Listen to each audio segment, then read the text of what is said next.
In the far reaches of the Midwest, past dirt roads that barely showed up on maps, there stood an old farmhouse that everyone in the nearby town knew about but few dared to speak of. It wasn't the farmhouse itself that kept people away. It was the well. The well predated the farm. Old records hinted that even before settlers arrived, the land was avoided by indigenous tribes who called it the Thirsty Mouth. They believed it was a place where spirits lingered, where something below the earth was always waiting. When settlers built the farmhouse and barn in the 1800s, they dug deeper into the well, thinking they had discovered a miracle: clean, cold water that never ran out. But within a year, the first family abandoned the land, leaving behind animals, furniture, and tools. No one ever found out why. Over the next century, at least 6 different families tried to make the farm their home. Each lasted less than 2 years. The pattern was always the same: missing livestock, unexplained noises at night, and stories of pale shapes seen climbing out of the well under moonlight. The last family before the Johnsons even boarded it up, sealing it with heavy planks. Still, within months, the boards had been found pried off, always from the inside. The Johnson family arrived in 1987. Robert Johnson was a practical man, and his wife Anne believed faith could conquer fear. Their daughter, Emily, was 14 and full of the restless curiosity of youth. When the locals warned them about the well, Robert laughed it off. "Water's water. If it never runs dry, we should be grateful." And at first, the well did seem like a blessing. Summers were dry, but their buckets were always full, the water clear and cool. Almost too clear, Emily noticed. It lacked the earthy taste of natural groundwater. It was like drinking melted snow, fresh but strange. The first unsettling event happened in early spring. One morning, Emily found the family dog, Max, cowering near the porch. His fur was soaked, and muddy paw prints trailed from the well all the way to the steps. Robert scolded the dog for wandering out at night, but Emily noticed something odd. Max refused to drink the well water after that. He would whine and back away, even when thirsty. Then came the whispers. Emily swore she heard them first, soft, distant voices when she walked past the well. At night, when she closed her bedroom window, the faint sound of someone calling her name floated through the air. Sometimes it was her mother's voice, sometimes it was Robert's, but when she went to check, they were fast asleep. One night in late June, Emily woke to the sound of footsteps crunching over the gravel outside her window. She peered through the curtain and froze. In the pale wash of moonlight, something was climbing out of the well. It wasn't a person. It was too thin, its limbs impossibly long. Water streamed off its gray, corpse-like skin. Its face was little more than stretched flesh over a skull, its eyes white and milky, but it turned toward the house with unsettling intent. Emily screamed, waking Robert. He grabbed his shotgun and stormed outside, but when he reached the well, nothing was there. Only rippling water disturbed the surface, as though something had just slipped back down into the dark. The days that followed grew stranger. Buckets left beside the well would fill themselves, brimming to the top as if the water rose on its own. Damp footprints, small like those of a child, appeared on the porch in the mornings, always leading back toward the well. At night, a sound like wet hands dragging along the clapboard walls echoed through the farmhouse, leaving long, slimy streaks that Anne scrubbed away each morning in silence. Then came the night Emily nearly died. She was drawing water while Robert mended the fence.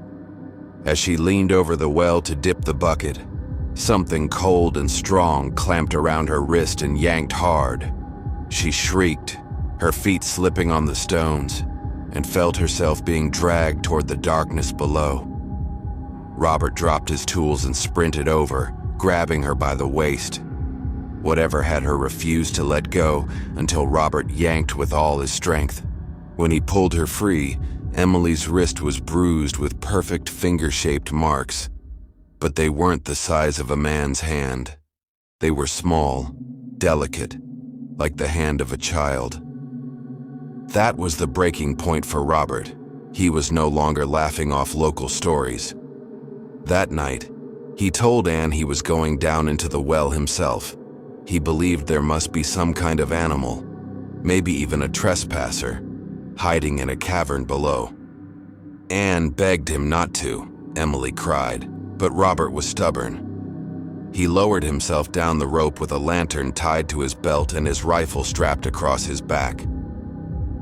Anne and Emily held the rope, their knuckles white as it slid deeper and deeper into the dark. For a while, they heard Robert's grunts, his boots scraping stone. Then the rope jerked once, hard. Anne screamed his name. The lantern light flickered far below, then went out. There was silence. Then, the rope began to move on its own, pulling downward with unnatural force. Anne and Emily tried to hold on, but it tore through their hands, leaving blisters and cuts. When the weight suddenly lifted, they pulled frantically, desperate to bring Robert back.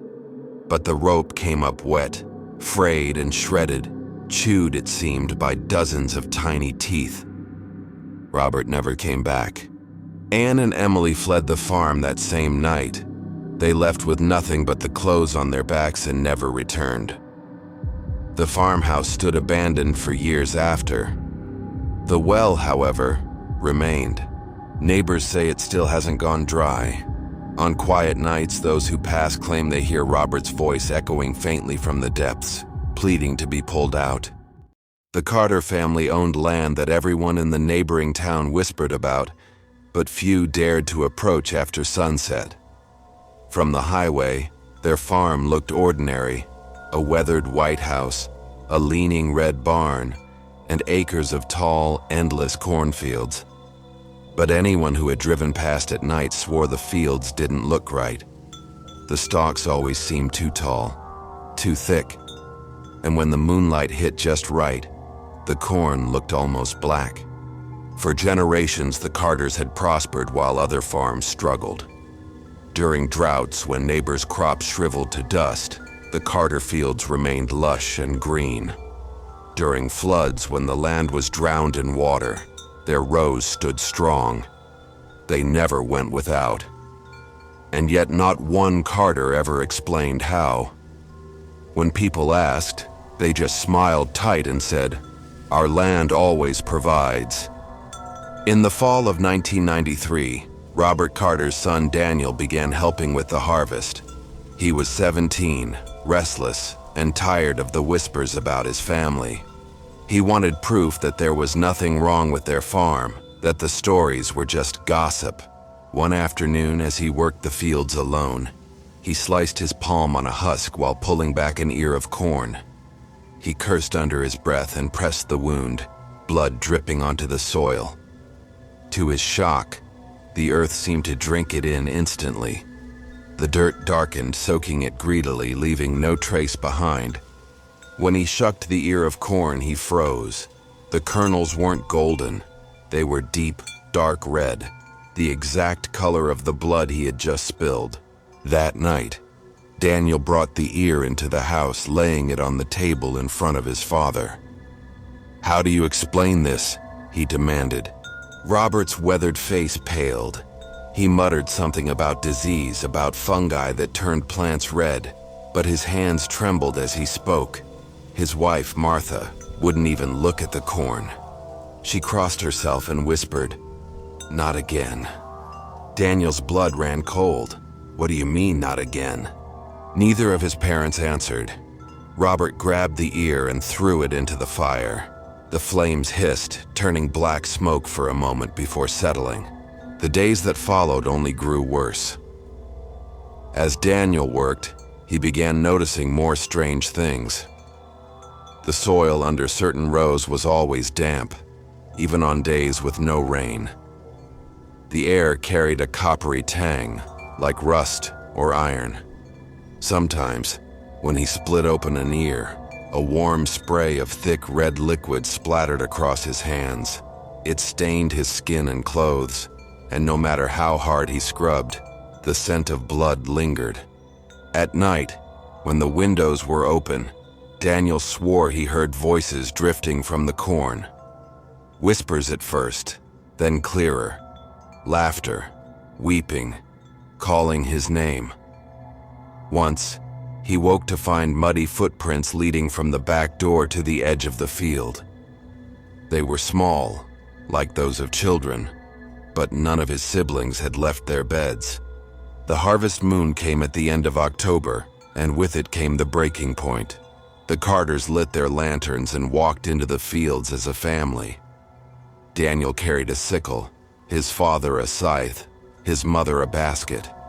The corn towered over them, swaying though there was no wind. The farther they walked, the thicker the air became, heavy with the smell of iron. Daniel swung his sickle at a stalk, but when it fell, the soil beneath gurgled. A dark liquid seeped up, soaking his boots. He raised the lantern, and his heart stopped. The earth was glistening red. Blood. The entire row of corn was feeding on it, their roots pulsing like veins beneath the soil. Daniel staggered back, choking. This isn't possible." Robert placed a hand on his shoulder, eyes shining with something between terror and resignation. "It's the price," he whispered. "It always has been." The ground began to shift beneath them, heaving like the back of some great beast turning in its sleep. The stalks trembled violently, shaking loose husks and leaves. Then came the voices, no longer whispers but screams. Dozens, maybe hundreds of them rising up from beneath the soil. The cries of men, women, children, all shrieking in agony. Faces pressed through the dirt for a fleeting second, mouths open wide in silent wails before being swallowed again. Daniel dropped his lantern and stumbled back, nearly tripping over the roots that now writhed across the ground like living things. "We have to go," Daniel screamed. "We can't stay here." His father shook his head, tears streaming down his face. "This is how we survive, son. This is why our fields never die. If we run from it, the land will take us instead." But Daniel couldn't accept it. He wrenched free of his father's grip and bolted, thrashing through the corn as the field seemed to close in around him. The stalks whipped at his face, their leaves slick with red. Behind him, he heard his family crying out, not in fear, but in prayer, chanting words he didn't recognize. The screams from the earth blended with theirs until it was one deafening, unholy chorus. When he finally broke free into the yard, Daniel collapsed, gasping for air. He turned back once, his stomach twisting. The cornfield writhed as though alive, the rows swaying in rhythm with the earth's heaving. A crimson glow seemed to pulse between the stalks, as if the very soil bled. His father never came back out, neither did his mother. By morning, the field stood tall and calm, glistening with dew. The corn looked golden and healthy, as if nothing had happened. To anyone passing by, the farm appeared prosperous as always. Daniel left that day. He never returned. But the Carters who remained kept farming, year after year, and the harvest never failed. And on nights when the harvest moon rose full and bright, neighbors swore the wind carried faint screams across the fields, as if the land remembered every drop it had taken. The Anders family barn was a landmark in the valley, tall, weather-beaten, with faded red paint that peeled in strips and roof shingles that clung stubbornly against storms. It had stood for nearly 100 years, older than the house itself. Farmers came and went, but the barn remained, towering like a silent witness to everything that happened on the land. By day, it smelled of hay and horses, filled with sunlight that streamed through the slats.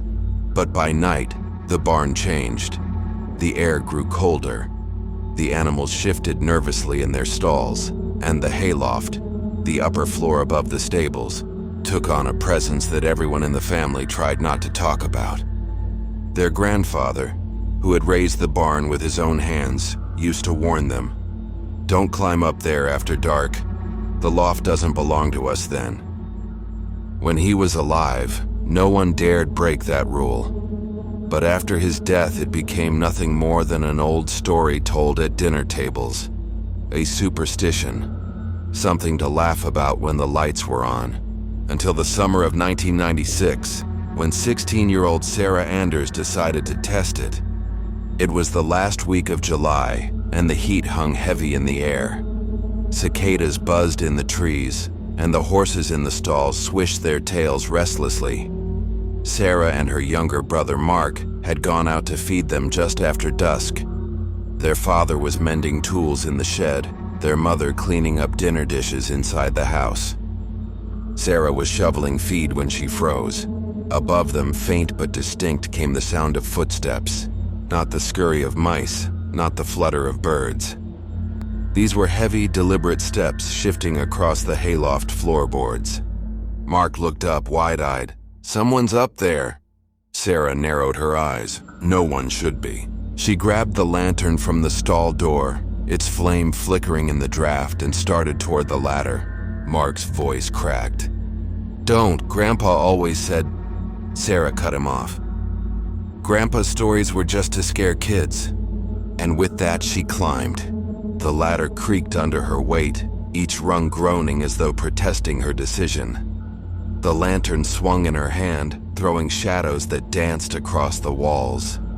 She hoisted herself onto the hayloft floor, her heart pounding. At first glance, everything looked ordinary. Stacks of hay bales lined the walls. Dust floated in the lamplight. The old wooden floor stretched out in silence. But the air was colder here, thicker. Sarah's skin prickled with goosebumps. She stepped forward, the lantern beam cutting through the dark. Something moved in the far corner. For the briefest moment, she saw it. A figure standing between the hay bales. Tall, thin, face lost in shadow. Its head tilted ever so slightly, like it was studying her. Then it was gone. Her throat tightened. "Hello?" she whispered, though she wasn't sure why. No answer. Only silence.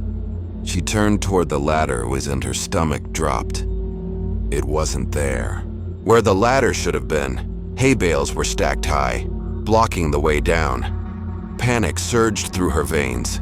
She rushed forward, shoving at the hay, but her hands passed straight through.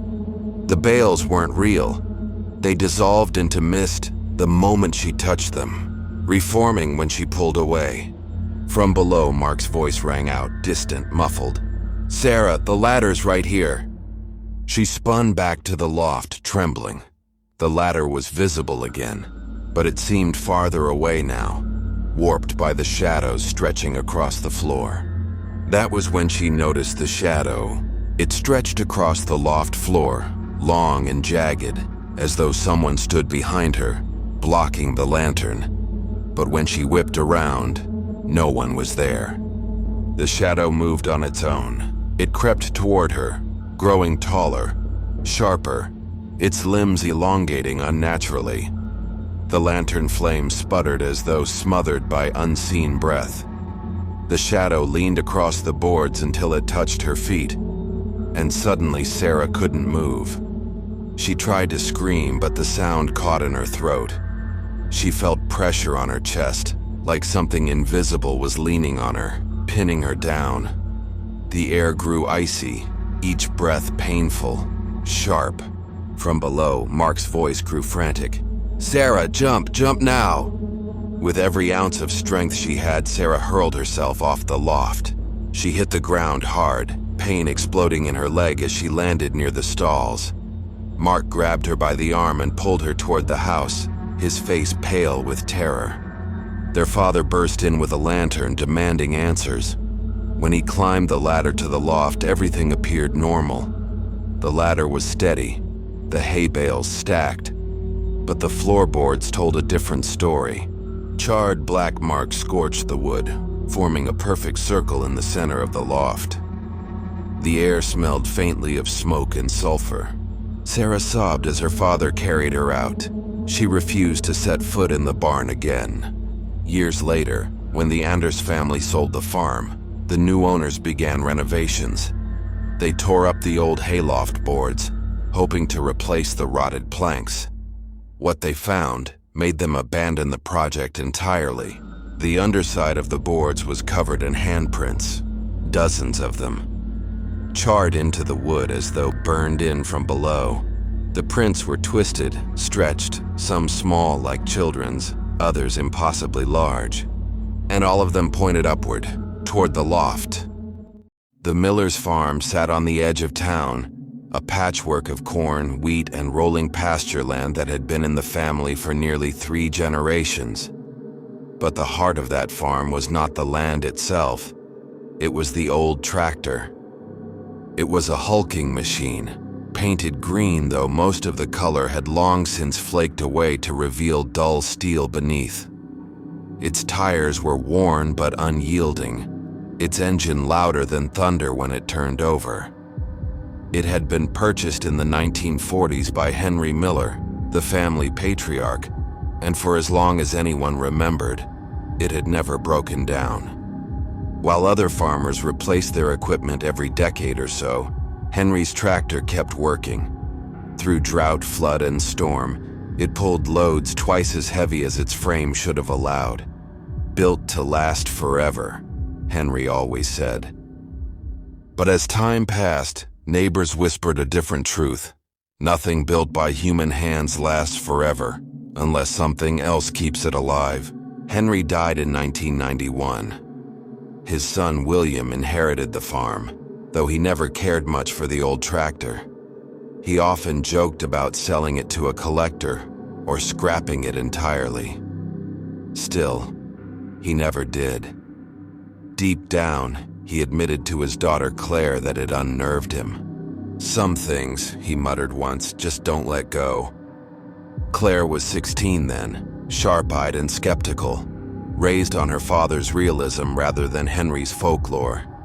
She had heard the neighbors gossip, that people sometimes heard the tractor running in the dead of night, its engine working the fields long after Henry had gone to bed. She rolled her eyes at the stories, until one summer evening she saw it herself. It was near dusk, the horizon painted orange as the last of the sunlight bled away. Claire sat on the porch, fanning herself against the sticky July air. The farm was still, cicadas buzzing in the trees. Then she heard it, the low guttural rumble of the tractor's engine. Her father had gone into town. The keys hung by the back door. Yet across the darkening field she saw the machine moving. Slowly, steadily, the tractor crawled between the rows of corn, its headlights glowing dimly, sweeping across the stalks like watchful eyes. Claire leaned forward, squinting. The driver's seat was empty. Her breath caught. She ran inside, grabbed the keys, and bolted for the barn. But the moment she stepped into the yard, the engine cut off. The tractor sat silent at the edge of the field, its headlights dead, its seat empty. That night, Claire told her father. His face drained of color. He didn't ask her to repeat herself, didn't laugh it off, didn't tell her she'd imagined it. Instead, he muttered, "I knew it would start again." "Start what again?" Claire pressed. But William wouldn't explain. All he told her was simple and chilling. "Stay away from it at night, no matter what you hear." The warnings didn't stop the tractor. For the rest of that summer, Claire woke again and again to the sound of its engine outside. Sometimes it worked the fields in the moonlight, tracing perfect rows across the corn without a hand on the wheel. Other nights, it circled the barn, wheels grinding as though wearing a path into the earth. And sometimes, It simply sat idling in the yard, its headlights glowing faintly, pointed straight at the house. One morning, Claire found tire tracks pressed deep into the mud, tracks that led from the fields all the way to the porch steps, stopping just inches from the door. By late August, the tension in the Miller house was unbearable. William drank more, slept less. He kept the shotgun by his bed. Then came the storm. It was a violent night, lightning tearing the sky open, rain lashing the roof. Claire tossed restlessly in bed until the sound reached her. The tractor's engine, louder than ever before, rumbling as if in fury. She rushed to the window and froze. The tractor was barreling across the field, tearing rows of corn from the ground. Its headlights flared blindingly, locked onto the house. "Dad!" Claire screamed. William stormed outside, shotgun in hand, rain soaking his clothes. The tractor roared closer, its wheels digging trenches into the mud. At the last second, it stopped. Just yards from the porch, the engine sputtered, then died. William climbed onto the machine, lantern in hand. His face went pale. The ignition was cold. The seat was wet, soaked with mud, and the keys were still hanging by the back door.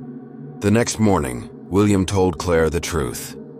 Decades earlier, when Henry was a young man, he'd hired a drifter named Thomas to help with the harvest.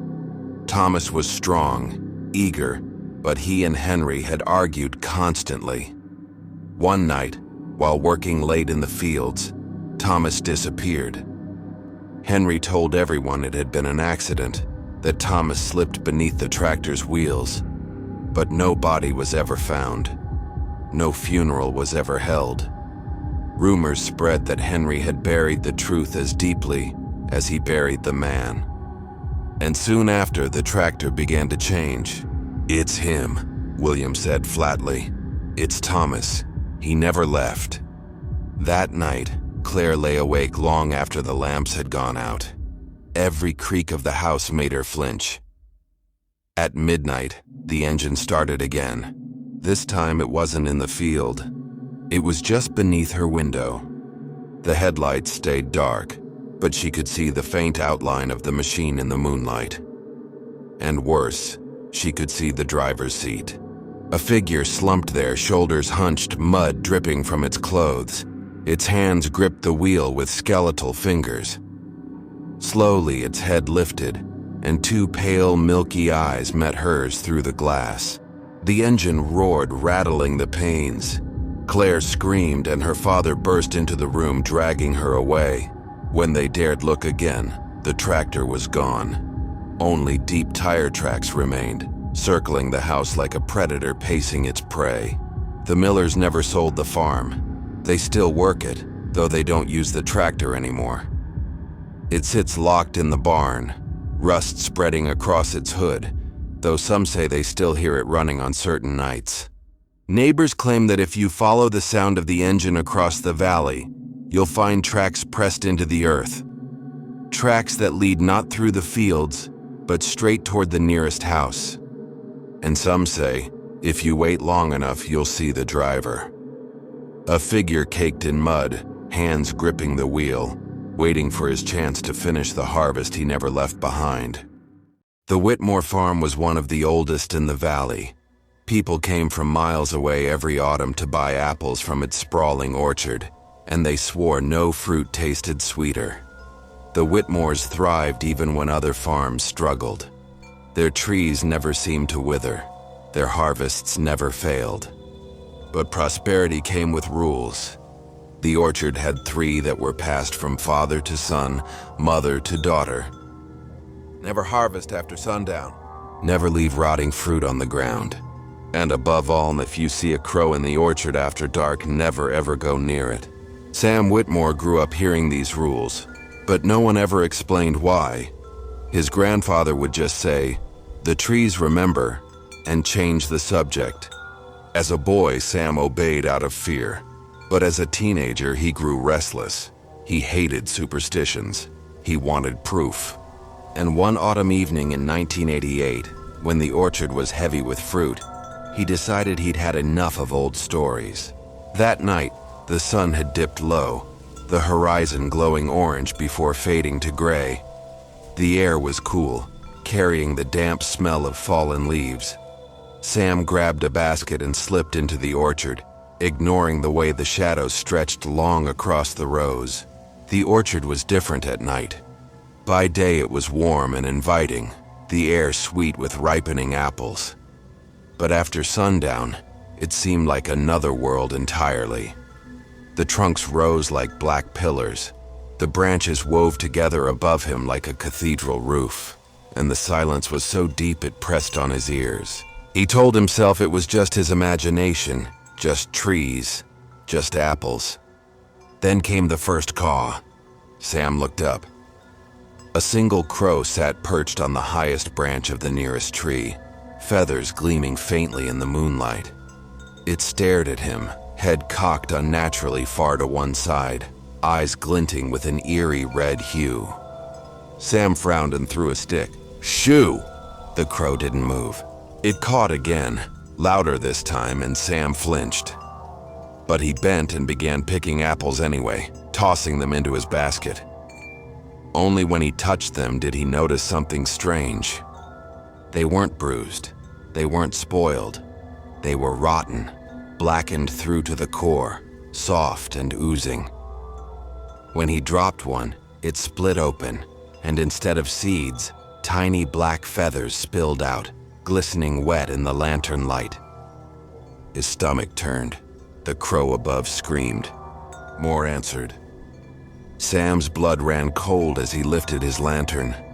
The branches overhead were lined with crows now, dozens of them, hundreds, all staring, all silent, except for the first one, the largest, its eyes burning faintly red. Sam stumbled backward, basket clattering to the ground. He turned toward the farmhouse, but his throat tightened with dread. The orchard had changed. The rows stretched longer, twisting unnaturally, closing in on themselves. No matter which way he looked, the paths were endless, the trunks leaning like sentinels. It was as though the orchard had swallowed him whole. Then came the sound. Thump, thump, thump. Not footsteps, something deeper, heavier. The trees were moving. Sam spun, his lantern swinging wildly. He saw it clearly. The trunk of an apple tree bending, roots tearing free of the soil, dragging forward like gnarled legs. Its branches reached down, twisting like skeletal arms. Apples burst from the impact, spilling to the ground like wet, red organs. And on the highest branch sat the first crow, watching, always watching. Sam bolted, running blindly through the orchard. Branches tore his skin, roots clawed at his legs. The crows exploded into flight around him, wings beating the air like a storm. Their feathers brushed his face, their cries deafening. He tripped and fell, smashing onto a pile of apples that squashed beneath him. The stench was overwhelming, sweet rot, iron, and something worse. He looked down. The apples weren't fruit anymore. They pulsed, beat, as though alive.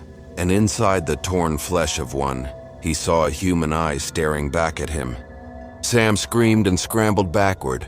That was when he saw it. The crow had landed, but it was no longer just a crow. It stood taller than a man, its wings stretching wide enough to blot out the moonlight. Its feathers dripped black liquid that hissed as it hit the ground. Its beak was jagged, sharp, and glistening like steel. And its eyes, twin burning coals, locked onto his. The voice came not from its beak but from everywhere, from the branches, from the soil, from the very air around him. "Leave!" it rasped, deep and ancient. "This is not yours."